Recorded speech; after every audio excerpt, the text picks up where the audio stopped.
এহেন বিতর্কের মধ্যে এবার অমিত শাহ জানিয়ে দিলেন তিনি প্রস্তুত আলোচনায়। সেই সঙ্গেই তার হুঁশিয়ারি, এই আলোচনার সময় যেন বিরোধীরা হাঙ্গামা না চালান। ওর নিষ্ক্রিয়তা প্রমাণ করে শিক্ষার্থীদের ওপরে হওয়া হামলার বিষয়টি অমিত শাহ সমর্থন করেন। সংসদে ছাত্র আন্দোলনে পুলিশের ভূমিকা সহ সব বিষয়ে আলোচনা করতে রাজি এবার স্বরাষ্ট্রমন্ত্রী অমিত শাহ, এমনটাই জানালেন কেন্দ্রীয় মন্ত্রী কিরণ রিজিজু। বিরোধী অনেক দিন ধরেই দাবি করছিলেন সংসদে উপস্থিত হয়ে অমিত শাহ যেন দিল্লিতে ছাত্রদের উপরে পেলেট গান কিংবা বিহারে AK-47 তাক করার মতো অভিযোগের বিরুদ্ধে এবার মুখ খোলেন, জানান তার বক্তব্য। এবার কিরেন রিজিজু জানিয়ে দিলেন সংসদে এই নিয়ে আলোচনা করতে রাজি স্বরাষ্ট্রমন্ত্রী অমিত শাহ। তবে সেই সঙ্গেই তার হুঁশিয়ারি, এই আলোচনার সময় যেন বিরোধীরা হাঙ্গামা না চালান।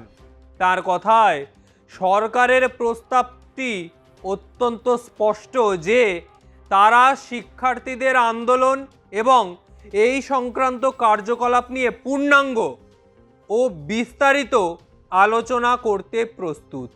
কংগ্রেস সহ বিরোধী দলের প্রতি আমরা একমাত্র বক্তব্য রাখছি, আলোচনা ও তার জবাব দেওয়ার প্রক্রিয়া চলাকালীন স্বরাষ্ট্রমন্ত্রীর বিবৃতি প্রদানে বাধা সৃষ্টি বা বিশৃঙ্খল করা উচিত নয়, বরং স্বরাষ্ট্রমন্ত্রী ও সরকারের বক্তব্য বা জবাব অবশ্যই শোনা উচিত। দেশের সরকার, সেই সরকারের স্বরাষ্ট্রমন্ত্রী তিনি বলবেন।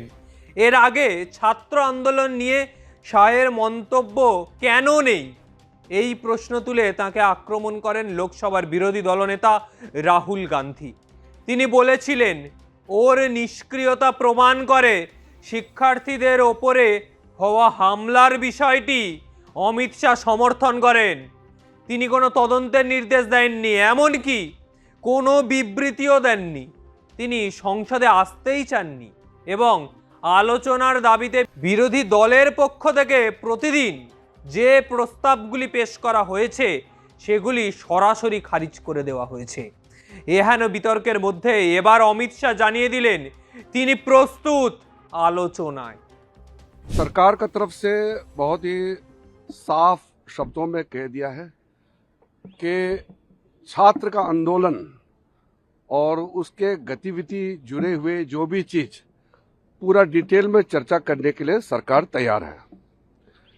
मैंने BSc में भी बता दिया कि छात्र आंदोलन पर स्टूडेंट्स के लिए, युवाओं के लिए पूरा डिटेल में चर्चा दिल्ली में और देश भर में जो भी छात्र से संबंधित अभी जो भी आंदोलन चल रहे हैं उसका चर्चा हो सकते हैं।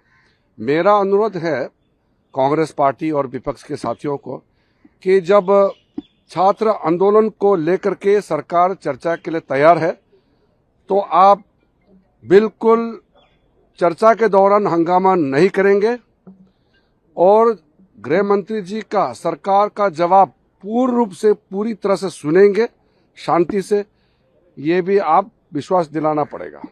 ऐसे तो नहीं हो सकता कि चर्चा मांगेगा, जब सरकार जवाब देता है तो हंगामा करके फिर भाग जाते हो या हाउस को चलने नहीं देते हैं और नारेबाजी करता है। ऐसा नहीं होगा।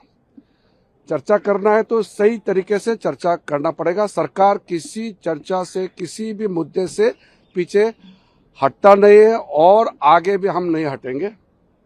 इसलिए बहुत ही साफ साफ हमने अपना पक्ष सरकार का रखा है कि स्टूडेंट्स का जो एजुकेशन से संबंधित मुद्दे पर we are ready to discuss, government is ready to discuss on the police action or the student movements or anything related to that. NEET পরীক্ষার প্রশ্নফাঁস কাণ্ডে তোলপাড় হয়েছিল দেশ। সর্বভারতীয় পরীক্ষার কেলেঙ্কারি নিয়ে জেনজির তীব্র আন্দোলন শিক্ষামন্ত্রী ধর্মেন্দ্র প্রধানকে ইস্তফা পর্যন্ত দিতে হয়েছিল। এই ককরোচদের নেপথ্যে বিদেশি অনুদান বা সরকার বিরোধী ষড়যন্ত্রকারীদের কথাটা উড়িয়ে দেওয়া যাচ্ছে না। তাদের কতটা হাত আছে তা নিয়ে আলোচনা ও বিতর্ক চলছে।